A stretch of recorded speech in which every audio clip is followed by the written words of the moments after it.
എന്റെ ഇപ്പോ 2000 രൂപ എടുക്കാനില്ല. പിന്നെ എന്താ ഉണ്ട്? നുള്ളിപ്പെറുക്കി അവർ 500 രൂപ കാണും. എന്റെ പട്ടിക്ക് വേണം.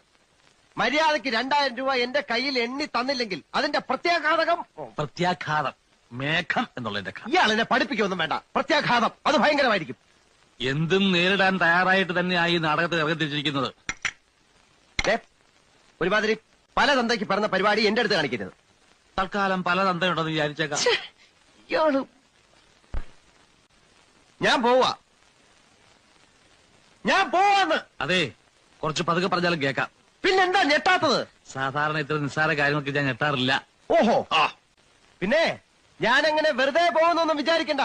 ഈ വിവരം മുഴുവൻ ആ മൂപ്പിലാനെ കണ്ട് ധരിപ്പിച്ചിട്ടാ ഞാൻ പോവും. ഒരു ചാൻസ് കൂടെ തരാം. 250 250 ഉറപ്പിക്കുന്നോ? രണ്ടുപേരോടും കൂടെ ചോദിക്കുന്നത്. എടോ, തനിക്ക് നാണമില്ലേടോ?